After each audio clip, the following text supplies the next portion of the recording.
So there's a misconception that if you're single, you are incomplete, perhaps damaged, salvaged, and you won't be happy until you find your one. And that is not true. That is bullshit. It is a message that has been fed to us by media and advertising. The truth is, when you're single, you have the richest soil for growth. That's why I created this podcast. And unlike other podcasts, this one is host-driven, not guest-driven. That means I will be rotating health and wellness experts 3 times a week to give you the giant box of wellness crayons, not just the primary colors, so you can start building a meaningful life. It's time to give singlehood a cape. Today's guest is the, and yes, I'm adding a the because she has earned it, and you will see why, the Damona Hoffman. She's a certified dating coach and media personality. She's a regular contributor to the Drew Barrymore Show, NPR, The Washington Post, the LA Times, and so much more. Plus, she is the official U.S. dating expert of OkCupid. That means she knows some shit on both sides of the curtain. Damona's podcast, Dates and Mates, just launched its 10th season and has recently received the award for the best podcast of the year at the Black Podcasting Awards. Enjoy the Damona Hoffman. Damona, I want to thank you first for being a host / contributor to this podcast. I think you're going to help many people because, oh man, I mean, people who are single, I think sometimes can struggle more than people in relationships because of society, because internalization. And of course, we're going to talk about dating and dating apps and all of that. I have a lot of clients who are who are miserable because they're single, and it's actually kind of sad. Yeah. I understand it, both from the perspective of having been single. Now I'm in a relationship, but for the last 15 years, I've helped shepherd people through this whole process, starting with online dating. And I know online dating really gets a bad rap, but I think a lot has shifted in dating culture in the last 15 years that I've been doing this and longer since, maybe some of your clients and listeners were last single. And I'm really about giving people the tools to adapt to the new normal, and so that they can be successful and have a healthy mindset around dating, even in the messy middle.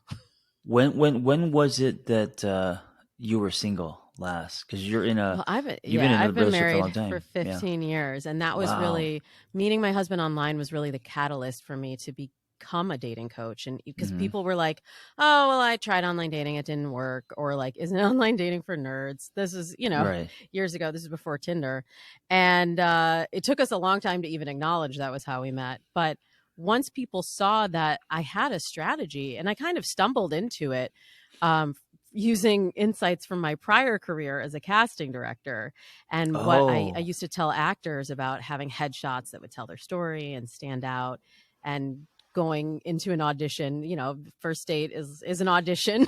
And right. Profile pic is a headshot.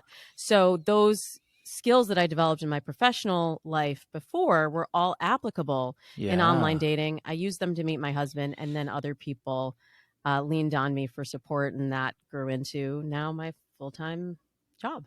I had no idea you were a casting director, but if you were, I mean, you already had a lot of tools in the way that you present yourself. And I mean, because I think a lot of that probably transfers directly over into dating apps and dating, no? It does. I didn't realize it really at the time, but I tell my clients that nothing is wasted. Like, no experience that you have is just like, well, that was even a bad relationship. I'm like, let's see what we can learn from this and apply that to our dating choices or our next relationship. So I just try to use everything. And that's really, you have to, when you're trying to fit everything into a dating profile, that's hard to do because we are complex and dynamic and interesting individuals, all of us. But what I try to get people to do is really synthesize that down back to the mindset that I had as a casting director. Is like, all of these actors, I'm sure, are fantastic, but I'm casting for one role. Right. And I can't bring everybody in. Right. So I have to make some choices about that. And we Why? have to do that in dating. Let's back up a little bit. Why do you think people? I know not everyone, but a lot of people that I talk to, they hate dating apps and they hate how we meet people these days. Why do you think that is? Why do people hate the whole process of swiping and how we meet people today? Well, it's like they say, don't hate the playa, hate the game. Mm-hmm. Like, I think the dating app is just the playa. Right. It's the most popular way that people make connections today. And it has shifted dating culture, but I believe not as much as other pieces of technology have shifted dating culture, and we can talk about that in a minute. But I think the simple answer to your question is that dating apps there's a certain way to use them, and they've become so popular so quickly that now everyone floods to the dating apps, and especially in the pandemic, that was the only way to meet people. And so a lot of people were using dating apps, but they didn't have the foundation for how to do it effectively. Right. And it also was happening because of the swipe technology. I noticed a big change in my business when it went from dating sites to dating apps, and everyone wanting that ease of use and the speed of dating increased. And so then we were feeling all of that frustration and disappointment that you and I probably felt when we were like dating out in the wild, but you feel it more acutely because it's happening to you several times a week, not just, once a month when you decide to shoot your shot. Right. Is it the rejection? Is it the internalization? I find that a lot of my clients struggle with dating apps because it seems like they don't get the response they want, or they feel like there's no one good out there. They say, and then there's always like the catfishing, the ghosting, dick pics, all the stuff now that comes with dating that can be.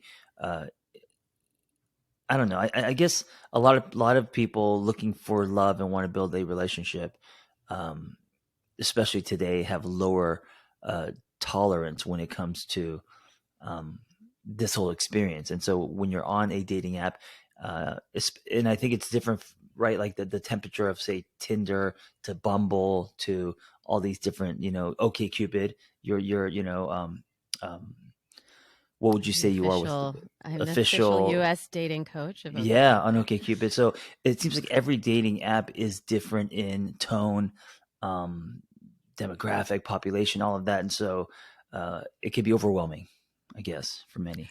I'm glad that you recognized that and and shine a light on it, because I think a lot of times people don't realize the nuance, and they'll be on an app that they don't like the people there. They don't like the functionality. They feel frustrated when they're using it, and they will extrapolate that out into like all online dating is bad or there are no matches. And I lead my clients through this process where we really figure out the best match for you right now where you are. It also depends on your age, depends on what you're looking for, depends on your location. And different apps get different results wherever you are. But I think a lot of this also comes from what happens psychologically when we interact with technology. So this is why I say the problem is larger than the dating apps. And you're a psychologist, so you know brain chemistry, brain science. What happens when we get a notification on our phone? We get like a dopamine release. We get excited and we're like, ooh, this is a possibility. This could be someone. And then our hopes get diminished. And then we have withdrawal. And it's literally causing us to have those peaks and valleys, and it's happening more frequently. And so then we get more discouraged because we got our hopes up about this person that we don't actually know. We don't even know the person exists. We don't know anything about the person, but we put all of our hopes and expectations in the person. And because of the way that all apps really are rewiring our brains, we really can put ourselves into a depressive state because of what's happening in our own Yeah, I mean, neurochemicals. what I hear you saying is we're creating fantasy. We are painting already what could be, who this person is. We're filling in a lot of blanks, which is not really true because we haven't even gotten to know someone yet, right? So if we like someone and we go through their pics, their bio, we swipe. Now we're already, maybe not, thinking about baby names and stuff, but we're thinking about who this person is, what could be, all of this. And then we don't get they don't hit the ball back. And then we fall from that. And I think what's dangerous is then not only the rejection, but then internalizing, oh, I'm not attractive. There's something wrong with me. All of those things. And then of course, if you have that experience, you're the stove's going to be hot. You're not going to want to touch the dating apps again because it makes you feel shitty. I definitely think that's part of it. I think the notifications and the constant drip of reward notifications that happen is part of it. And then I think another part of it is what you just said, where it's the storytelling part of our brains, where we get lost in this fantasy and the possibility. I mean, the number of questions that I get on my Dates and Mates podcast that say, I met this person online and they are perfect. I really think that they are the one. I think that they are the match for me. I never get excited about somebody online, but this person is it. And I'm like, how do you know? Yeah. You don't even know that person. Yeah, you haven't even met them Sometimes yet, you haven't right? even met. Yeah, Right. sometimes they've met, and sometimes it's literally just a story that they're playing in their mind. And this is why I have my clients get offline as quickly as possible. So whether that means this is still online, but off of the app, I have them do a video chat or a phone call. I'm still a fan of the phone call. Now, don't be calling people just up out of the blue because they won't answer in today's culture. But if you say, like, I really want to, chat before we meet up or hear your voice, that's an additional screening step that will really conserve your energy, because we had so much possibility flood into our lives when the dating apps hit the scene, and everybody's like, I want to go date. I want to go on all these dates. And then especially during the pandemic, it's like, well, I'm at home. What else am I doing? I could be dating all day long, but you really can't. Your time is really valuable, and you have to have some sort of a filter set up before you invest all of your time and emotional energy in somebody that really is just kind of an avatar in your phone. Yeah, and I actually think a phone call is more intimate than, say, Zoom. There's something about someone in your ear and having a phone call where I mean, with the earpods and stuff, that I think it can be very intimate instead of what we're used to, which is video, because now we do it for work and Yeah, we got very used to video. Yeah. And I actually find that there's more information. There's like, your annoying roommate in the background, your kids, your messy bed. And I think video can be very intimate because you're like inviting somebody that you just met into your home. But I will tell you, like, all of my like millennial and Gen Z clients are like, lady, what are you talking about with a phone call? Like, so I kind of give everyone the spectrum of options now, but definitely do some sort of pre-screen before you ladies, get your makeup all on. I know some guys get your makeup all on, and you plunk down the money for that date, and you get the Uber to go across town and all that. Like, that's a huge emotional investment in that person. And I try to get people to slow it all down in the lead up and in that early phase of dating, because what's the rush? What's the rush? If it's either going to work out or it's not. Right. But if you like take in the information and actually figure out if this person aligns with your goals and your values before you are making declarations about what your future holds together, you'll feel a lot more in control of what's happening because you're not just going with the momentum. Speaking of babies crying, do you hear my baby crying in the background? Yeah, I'm making all kinds of judgments about you. No, but that's true. I mean, I'm It's sitting real in a life. room, but you could hear her crying, and Been there, dude. I've been yeah, there. that's just part of Zoom. So let's talk about mindset. Anyone on dating apps today, what is the mindset? What is the healthy way in? And then after that, let's talk about some practices to make you, I don't want to say to make you more attractive, but maybe more honest, more, better advertising, if you will, to have, Yeah. a better experience finding dates. Yes, we can definitely help with that. But mindset is so foundational. So I'm really glad you brought that up because that is where I start all of my clients. Like before we even set up a dating profile, I'm like, you got to tell me, who are you and what do you want? What are you looking for?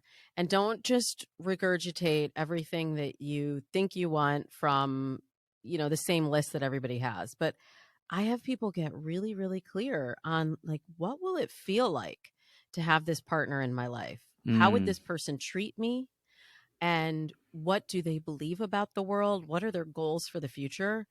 Because you might not recognize the packaging that it comes in, yeah. but you're going to recognize that feeling when you're with that person and you're like, wow, I feel really safe. I feel seen. I feel heard. I feel supported. You'll recognize that. You might not recognize their height or their job or whatever these superficial qualities are that we may put on our dating app and front load the search with. So once we clarify that, then we also develop like a growth mindset around dating. I Hmm. believe that dating is a set of learned skills. And somehow we got this narrative in our minds that we should just know how to attract people. We should know how to date. That if we're on these dating apps, it means we've failed. We failed somewhere along the Yeah. way. And instead of looking at it like, okay, with these apps, I have the opportunity to expand my social circle, my dating pool beyond the people in my immediate area. I think that's tremendously empowering, especially as a woman. Like, you know, 60, 70 years ago, I probably would have just had to like marry somebody from high school or Yeah, that college made or that, sense. went to Right. my temple, right? And now I have so much choice.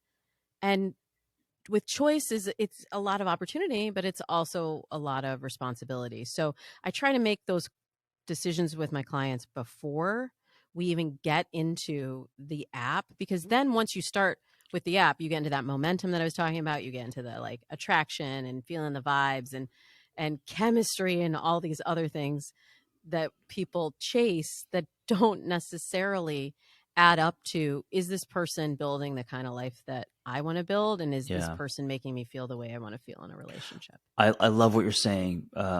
You're saying to trace the feeling that you want instead of just going after a quote unquote type, or and I fall into this too, where uh, when you think about who you want to be with, a lot of times we think about what that person looks like, right? Or even like what they do, or but what you're saying is ask yourself how this person is going to make you feel, and then go after that feeling. And that person may not come in the package that you are thinking, but you know that this is good because the feeling is there. And so I Yeah. love that, using your feeling as a radar instead of your eyes.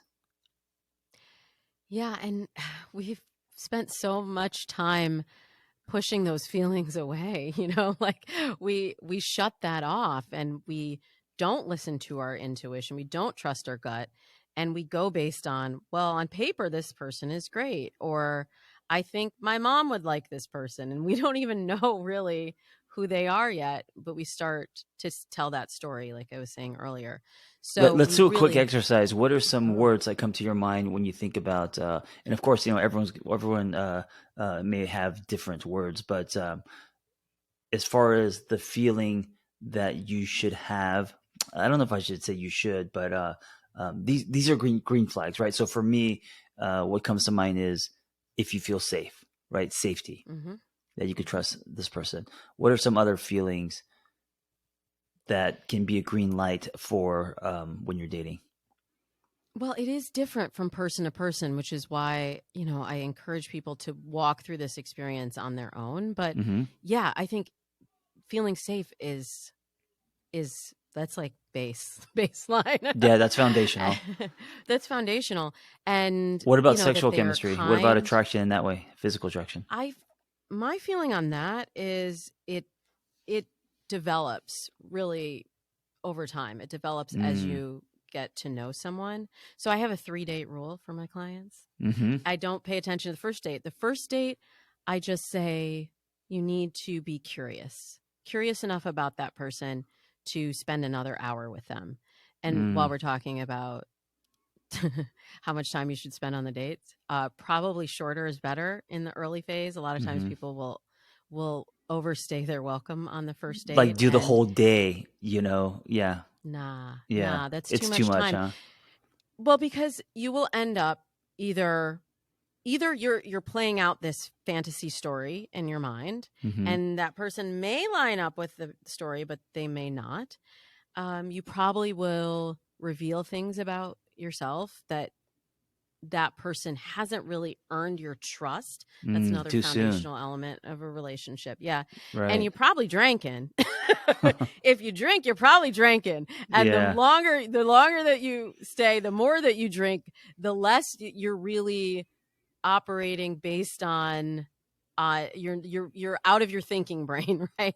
And you're just kind of operating based on chemistry. If you're hungry, however, don't go to the buffet, and that's what we're talking about, right? If you're hungry, you don't yeah. don't spend the whole day with someone, and by the middle of the day you're telling them your entire life story, and yeah, it's a little too much too soon. And I think the chemistry can be there, but what people are responding to, it's a biological attraction. It's not necessarily for a long-term connection. So it kind of depends on what you're looking for on the apps. Like there's a lot of the apps have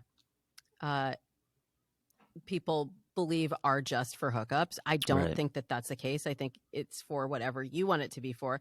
But if you want it to be for a hookup, it could be for a hookup. But if you want it to be for a relationship, I do have my clients follow that 3-date rule. And then if by the 3rd date you're not feeling like, oh, I'm curious, like what it would be like to kiss that one, I'm feeling something, then it's usually time to let it go. I can tell you a story about my own experience doing this before I met my husband. I was dating, I was living in LA as a casting director. I was dating a lot of, actor, writer, musician types. Right. And they weren't that great to me, John. Honestly, they weren't that nice. And I couldn't tell who was really interested in me and who was interested in my job. And it was pretty messy. Right. And my boss did like an intervention, and she said, you have to try these dating apps. They're so great. There's so many guys there, and you need to date a nice guy. And in hindsight, like I used that as my dating plan. I called it Operation DNG, Operation Date Nice Guys. Date nice guys. And yeah. If I were coaching myself, I would have myself get a little more granular about what that really meant. But I understood what Operation DNG was. And I will tell you, when I met my husband, it felt really different. The way that he showed up, the first thing I thought was like, oh, he seems so nice. And my second thought was, maybe I can introduce him to somebody because he seems so nice, but that's like not my type. And then I reminded myself, because I had this dating plan that I had named and claimed, that I'm doing the Operation Date Nice Guys. That is what I want, and that is what I deserve. And I really had to retrain my attractions to not see the kindness as something like, oh, well, that's not for me, to see that as something that was core to the person that I was going to end up spending. So what were you attracted to? If it wasn't nice guys, you were attracted to, quote unquote, the bad boys? Or people who are not nice? Well, now we're doing a session with me, but Yes. I was, I would say it was more people who were interesting and excited me. And that came with a level of unpredictability that I think was not sustainable for a long-term relationship. Mm. But we Yeah. get So, caught up in the emotions of that, right? Like the unpredictability. It's like, right. I'm feeling something. And then I'm sure you've heard this all the time from people when they're with someone that's stable and reliable and Yeah. That can feel boring. communicative. Yeah. It's like, oh, this is so boring. But it's Yeah. not. So if you 15 didn't, years later, it's not boring at all. if you didn't have the intention to date nice guys, or at least give that a shot, you would have fallen into the pattern of going for the chaos, huh? Because that's what you were used to. Yeah. Oh, you Yeah. just got my number there. Yeah, probably. I would have thought, oh, well, he's so nice and predictable in his Banana Republic sweater with the button-down shirt and the wool Right. pants. I swear, this is exactly. I still remember what he was wearing. Wrinkle-free pants? Is that what you said? It was like these wool Banana Republic, Oh, okay. just very Yeah. predictable, Ivy League pants. But you drew the line at Dockers. If he was wearing Dockers, it's like, okay, Forget I can't do it. that, but I could No. do Banana Republic. I could. I'm giving him a I shot could. with that. Yeah. But when I say I remember exactly what he was wearing, that is another data point for how we want to keep those first dates shorter than we probably have, because you remember two things. You remember the beginning and you remember the end. And if you are staying and saying, I didn't tell you what happened at the end, but I remember it. If you overstay your welcome on that first date, then the energy of the date drops. And then you remember, oh, we ran out of things to talk about. And then you don't have that excitement that you can bring into the second date. Yeah. So a lot of people think that I like what you're talking about, because there's strategy in this. Instead of just putting it on, the universe, or if it was meant to be, it was meant to be, and all of that. You're saying less history, more mystery, right? That's a thing. You're saying be curious for 3 dates. Don't just end it because the person doesn't, turn you on or excite you sexually or whatever. You're saying don't focus just on types. Focus on how you want the person to make you feel. And that attraction doesn't have to come in a bottle. It doesn't have to be instant. That if you want to build a sustainable relationship, that traction and chemistry, that can be grown. Totally. And Yeah. you are not probably going to find all of those things on the first date, but we're out here dating by list and saying like, okay, I'm checking these boxes. We're looking for red flags. And then it's no wonder that you're on these dates too long. You're looking for all of these qualities. You're finding all the red flags that you're looking for, because if you look for them, you're going to find them.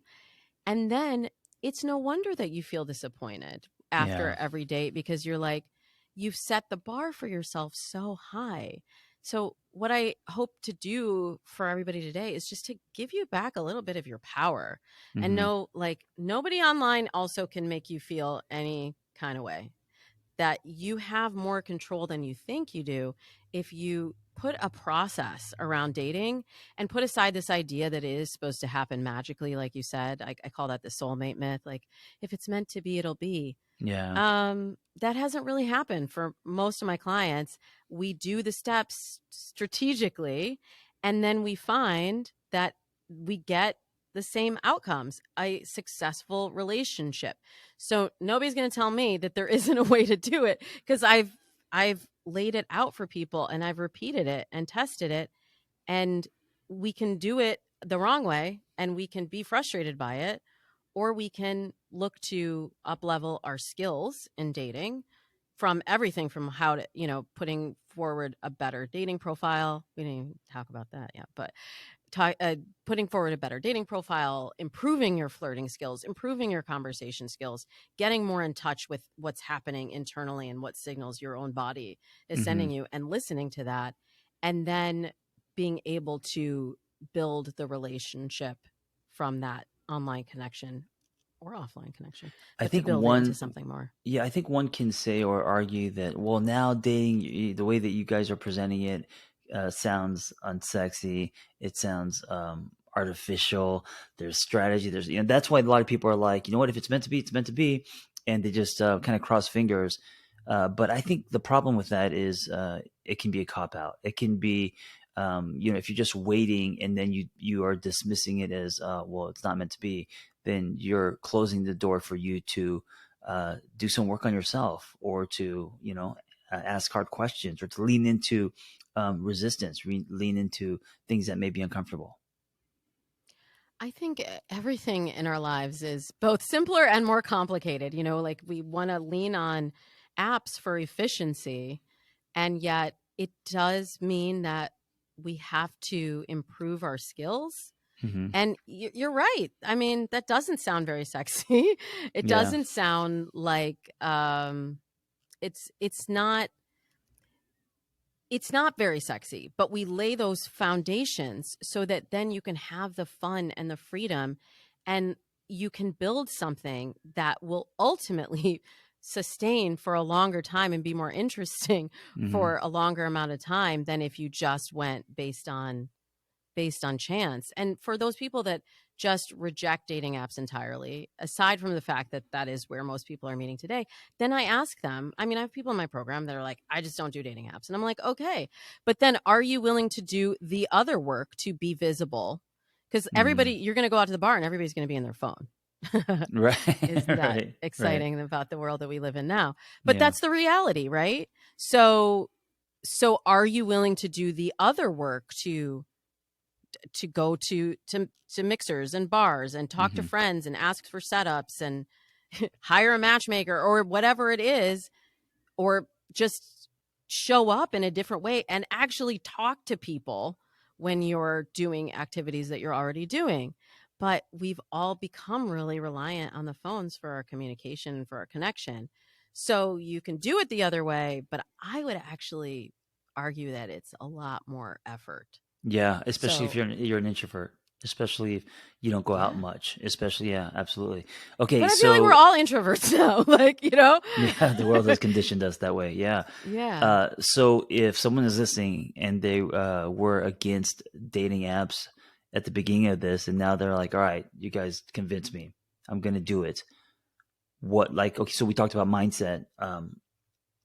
What about the actual bio profile? You said you had some tips there on how they should present themselves. Well, you have to focus on those pictures. It goes back to what I was saying at the beginning about my experience in casting. And we can be mad about it and say, like, people are just judging me based on my pictures. Or we can accept that that's the reality of where we are and make our pictures do a few things strategically. One, grab attention. So I talk about the 3 C's of a dating profile. Mm-hmm.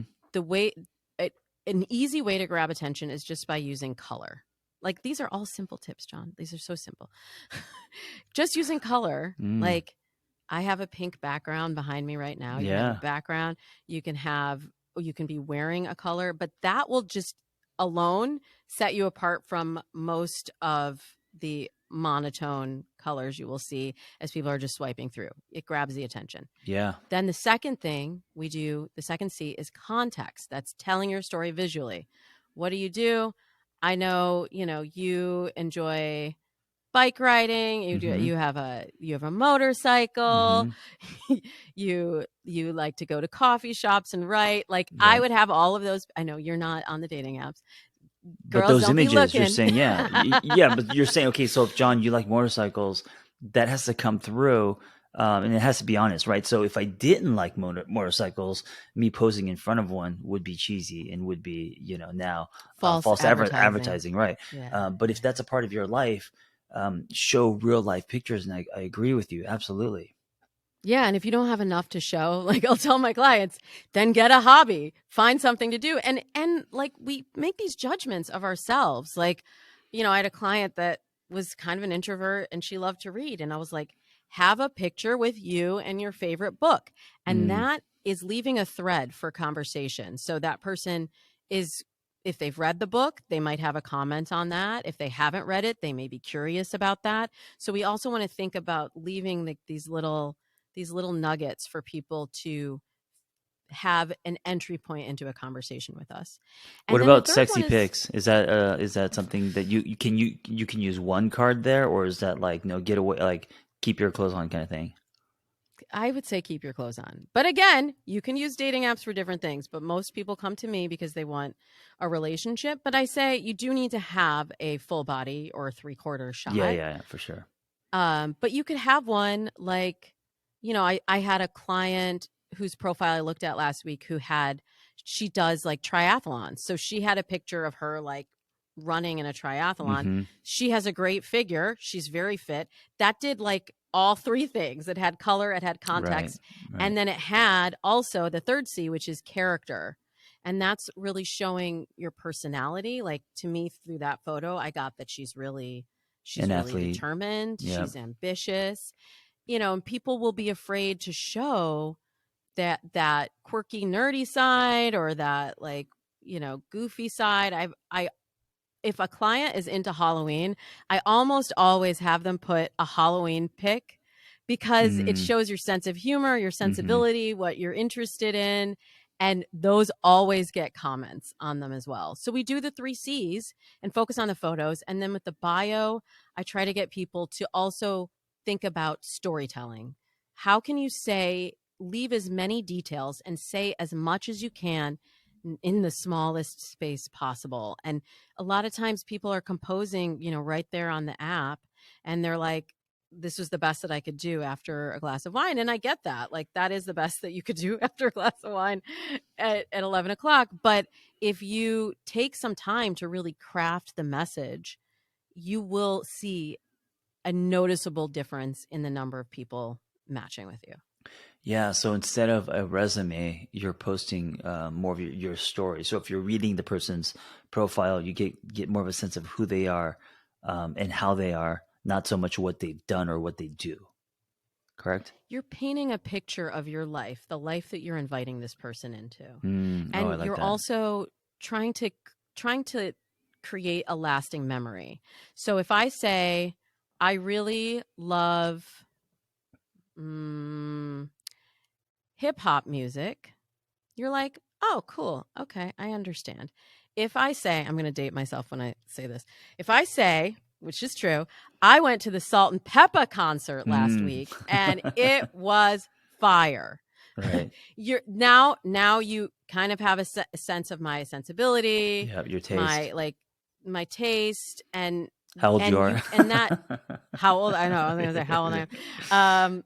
I was a little young for Salt and Pepper. I'll just say that. But I I wasn't. I I did was old. see my own mortality as I was Yeah. looking around. I was like, oh, this is my generation.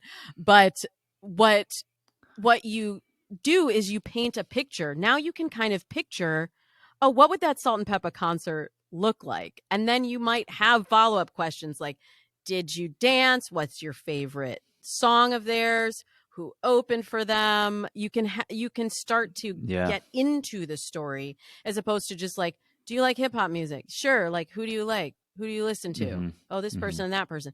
It becomes like a transactional conversation versus a curiosity-led conversation.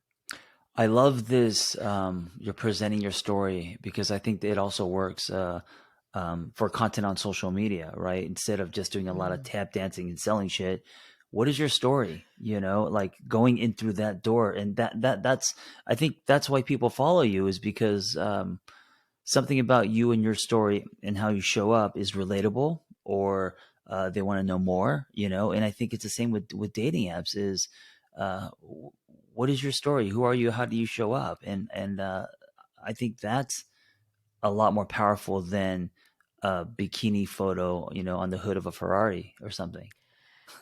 And I'll give you an example of how that really plays out. Like I did a profile polish for a woman for Shondaland, the Shonda Rhimes online magazine, Hmm. and they like did a whole before and after, and I could tell right off the bat where her challenge was because she had a bikini photo.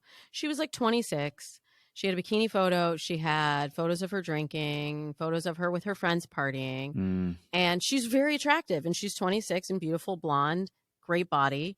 She looked great. But I was like, okay, so you're getting a lot of matches and nobody's taking you out. And she was like, how did you know? Oh, well, because what she's presenting attracting. Yeah. So was she you're getting a lot presenting of something people who different want than sex? what you want. Yeah. Yeah, completely. Yeah. Completely. Or people that just were like, wanted to like her so they could say, oh, this hot girl liked me back. But they didn't have enough to go on to really take the initiative to write to her. And they weren't matching her because they saw a synergy there and an attraction. They were just matching based on a biological chemical reaction. So I had her take away the bikini shot, take away the group shots. Please, y'all, no group shots. You are no the shots star where of your you have to like profile. decide or figure out who the person is, right? It's, and it's a one risk, right? Because then what if your girlfriend is cuter and like they thought that they were matching with you, and no. So you're the star of your profile, and so I had her really get into what she wanted to present for the relationship she wanted, not what she thought was going to be attractive or what always gets a lot of likes, but not the result that she wanted. And then she came back, a week later, and she was like, here's the result. The real result is I got fewer matches. I got fewer matches and I got fewer messages. But they were better quality.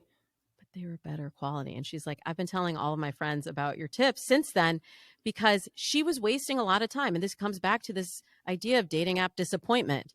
You have all of these possibilities. You have a roster full of matches and they're the wrong matches. And then you're exhausted texting these 20 people when none of them have really pre-qualified for being the right match for you, not just somebody that's attracted to your bikini bod. Can I ask what some of the newer photos were that she swapped out for the bikini bod and the group photo? You can see it at Shondaland.com. But we just went, we just went with more real life. Some that showed her personality and that she also had like a goofy fun side. And then we also went with some that showed the more grounded, like I can look at this and see my girlfriend, not just a girl that I'm going to like take to the beach and bang on the weekend. You know what? This reminds me of going from a poster to a real 3-dimensional person. So going from the cardboard cutout, which is bikini, or very polished poster type of an ad on a billboard, on a bus, like those kind of photos, to real life, which is the image that comes to my mind is like what you said, reading a book, and so if I would rather see someone very attractive reading a book, that would get my attention more than if she was half naked. Well, on my own profile, so I had this party photo from like the back of a limousine. Nobody else was in it. I was in Vegas with my friends. I'm like, fun girl. And then my next photo was me in my glasses. I got LASIK, but I used to wear glasses. And I was like much more, much more intellectual and bookish. Yeah. And my husband said it was that photo that got him to message me. He almost looked at the back of the Vegas party bus photo and was like, I don't know if that girl is for me. But now, again, if I was coaching myself, I would have left that one out. Yeah. But it was because it was not telling the story that I really wanted to be telling. I wanted to be telling the story that got my husband to message me. Yeah. I have an old photo, I think it's like 2010, of me doing a session, and it's shot from the side, and I'm just wearing a shirt and underwear. And so yes, I am kind of naked, but I'm not flexing. It's humor. It's like, the fact that I don't wear pants while I work. So something like that can work, because that's more, now we're talking about character, silliness, that kind of thing. Yeah. Yeah. But it all comes back to, like you were saying about a social presence, that there's something about your life, right, that makes people say, oh, I'm interested in this person or the way that they present things. And this is what we mean when we talk about authenticity, that you're willing to present the real you and not some filtered curated version of what your life is, or aspirational version. Like if you see me in a dating profile you see me on Instagram with a motorcycle, it's not, that's just smoke and mirrors. Mm-hmm. That's not you. Because that's not me, right? Right. So if we can really reframe this idea of there are certain qualities that are attractive, and we have to change ourselves and present ourselves by those set of norms rather than our authentic self, I think we would all be a lot happier and we'd all have more success on the dating apps. I love this. Give us the documentary, not the highlight reel. Mm-hmm. Give us the real you. And I think this is where now the what you put out there is going to be what you attract. This is where now the kind of like give it to the universe can work. If you are putting yourself out in an honest way, then yeah, you're going to attract people who are meant to come into your life. But the way that you're putting yourself out there is intentional. It's not approval seeking.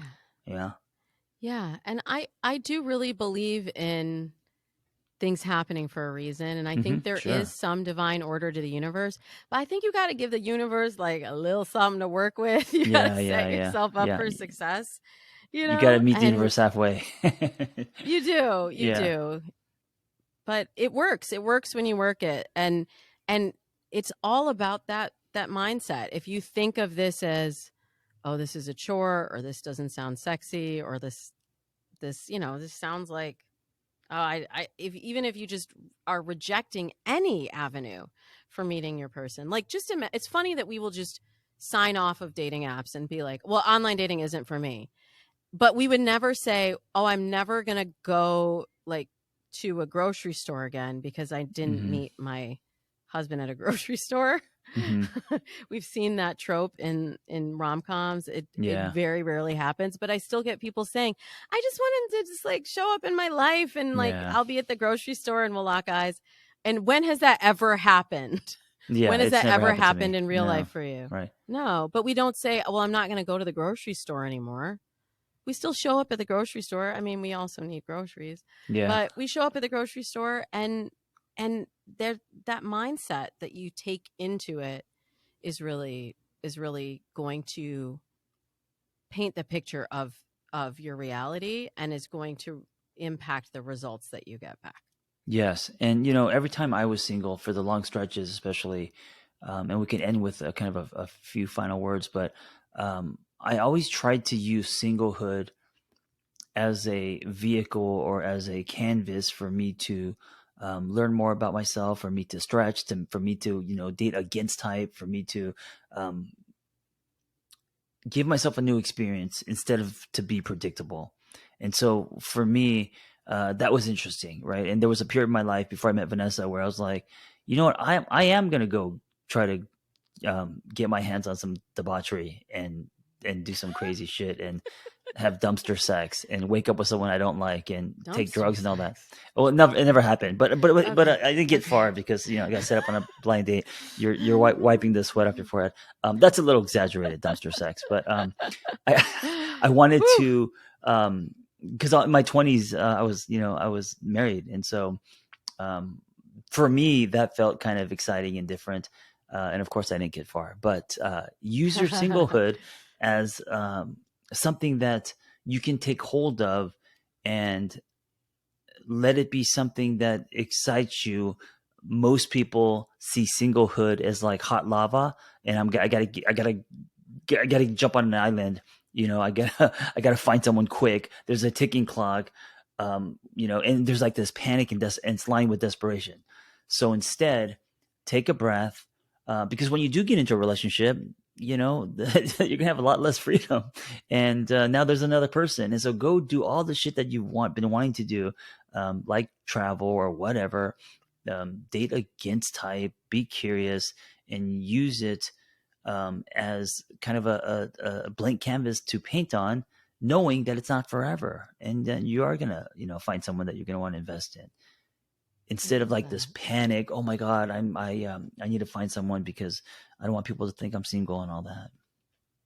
Yeah, well, we could do a whole other episode, and maybe we will, around single shame. Oh Because I yeah, think there are yeah. a lot of societal beliefs that make us have shame and fear and panic around Hmm. singlehood. And I'll just leave with I'll just leave with this.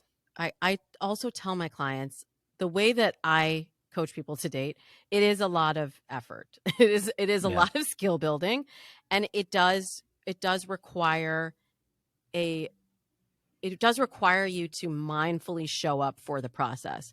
But I also tell them, like, you don't have to be dating at 100% effort Hmm. all of the time.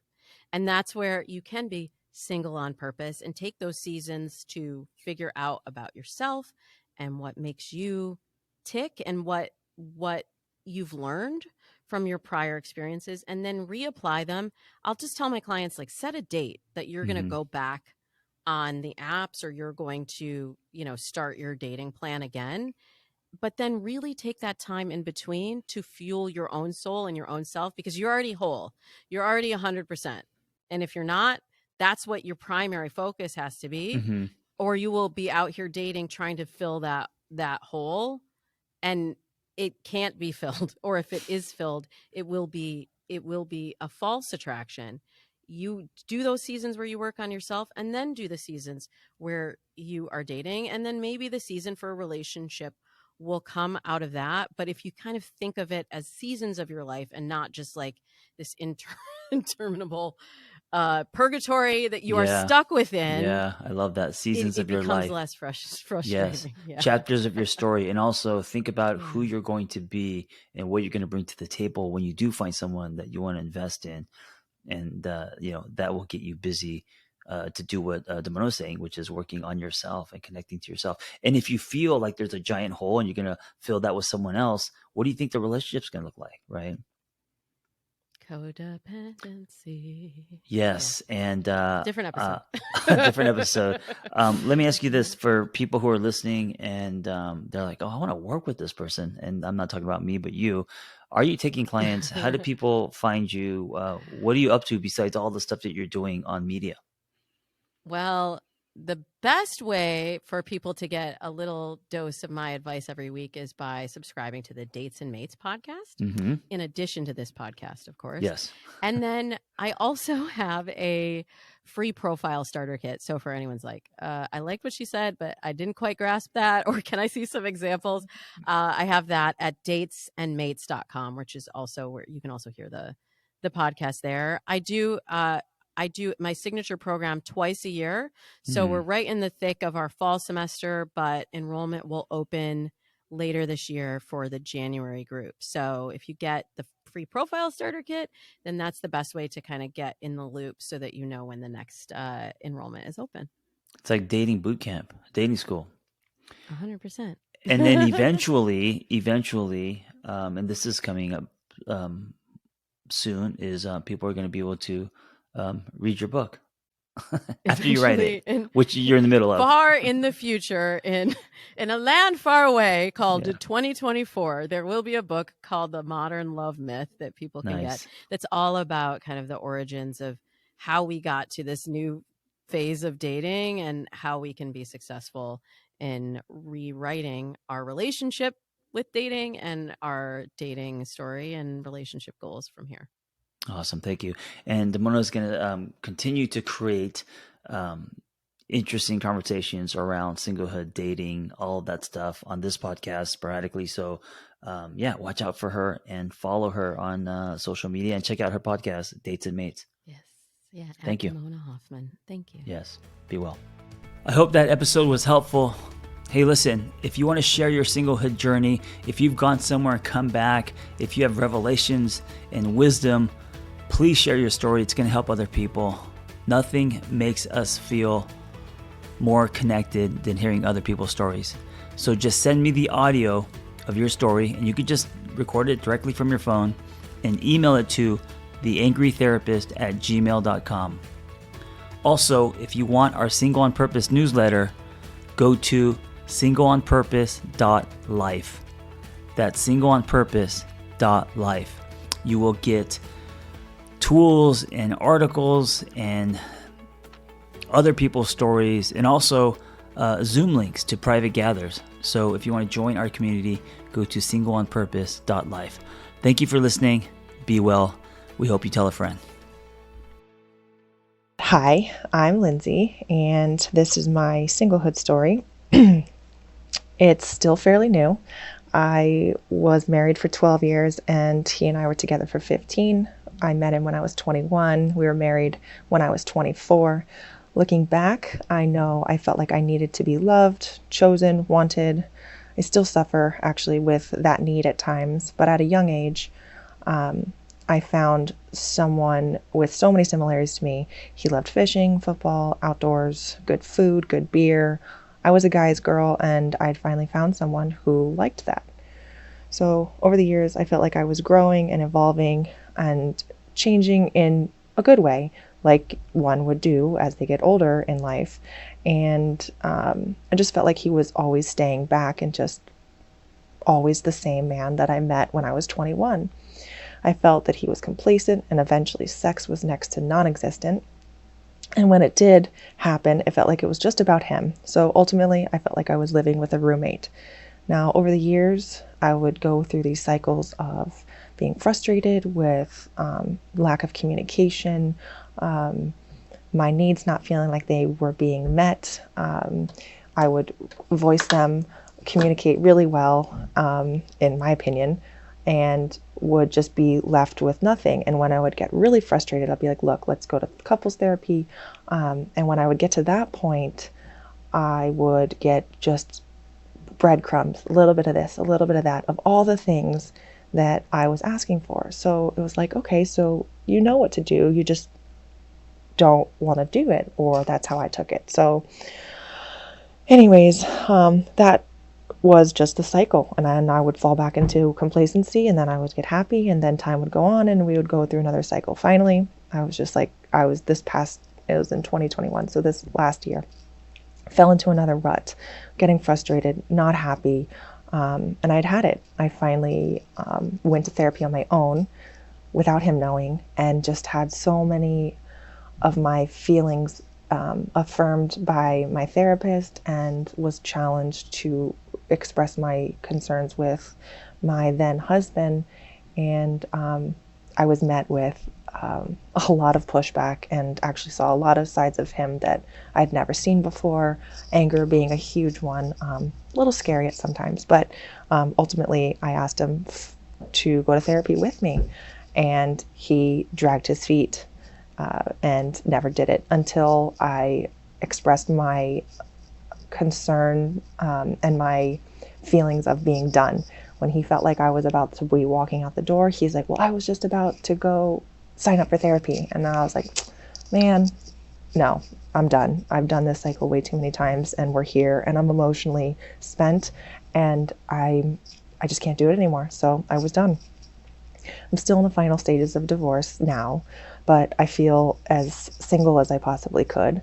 I'm working through a lot of resentment of feeling like, why wasn't I enough to fight for? We have a daughter. Why wouldn't he want to fight for us, for our family? So I'm still struggling a little bit with that, but ultimately I do know that I'm enough. I'm slowly finding myself the woman that I started to become, but got halted by marriage and the whole quote unquote not wanting to stir any pot, and quote unquote it could always be worse. So I got stuck in complacency. I got stuck in people pleasing, and now I say yes to things that fuel me. I say no to things that don't align with my growth. I'm traveling more. I'm flirting, which is so much fun. I almost miss it. I'm enjoying learning who I am in this new skin of being single. I feel sexier than I've ever felt before. I feel like I've become a better mother and a better friend and a better me. I have this whole new outlook of hope of what my future will hold, hoping it will be with someone that I can grow with one day, but learning to be content in my aloneness without feeling lonely. Now, not to say that I don't have days where I feel loneliness creeping in and old thoughts popping into my brain, but I can honestly say there has not been one day since cutting ties that I've looked back and regretted my decision. And for that, I'm fucking stoked to see what my future holds.